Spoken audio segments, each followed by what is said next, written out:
Welcome back to Techie Blossom, your one-stop channel for breaking down coding concepts step by step. In this Supabase filter series, we have covered essential filters like EQ, NEQ, and like. Today we are diving into a special filter, isFilter, which replaced the now deprecated isFilter. I will show you how to use isFilter in real-world scenarios, explain why it was introduced, and compare it with EQ to clear up any confusion. So let's get started. isFilter is a Supabase filter designed to match null and not null values in your database. Previously, Supabase used the isFilter with underscore for this purpose. However, because is a reserved keyword in Dart and developers found it difficult to relate is underscore as a function, it was replaced with isFilter to avoid syntax conflicts. Here is a quick example. If you want to find rows where a column is null, you would use isFilter. You will pass in the club ID and check whether it's null or not. It's important to note that isFilter is especially for working with null values only. It won't replace EQ for matching specific non-null values.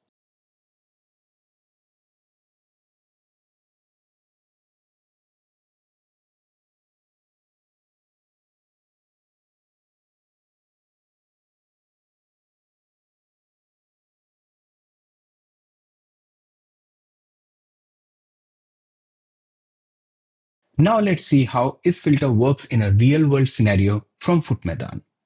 In the app, some players might not belong to a specific club.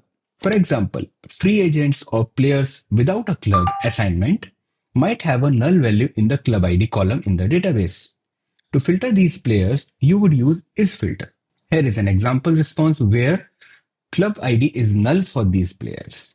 If you want to find all players who do belong to a club that is not null, you can negate the condition. You can pass in .not, then you can pass in the column name and pass in the function name isFilter and check for null. This flexibility makes isFilter essential for handling null and not null conditions. At first glance, isFilter might seem similar to EQ, but they serve different purposes.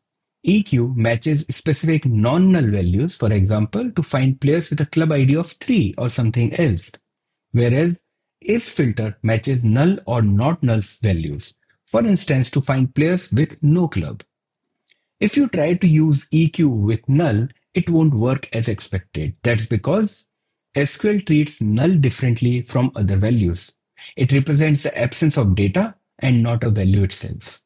So remember, use EQ for specific values only and isFilter for null checks. Here are a couple of common use cases for isFilter.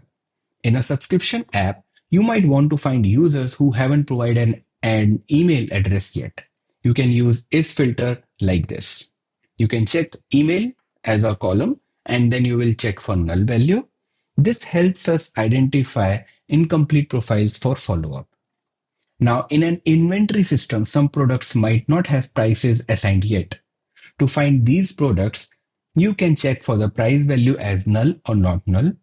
These use cases show how isFilter can help you manage incomplete or missing data.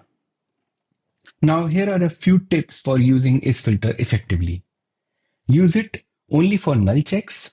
So you have to stick to isFilter for null or not null conditions and use other filters like EQ for non-null values.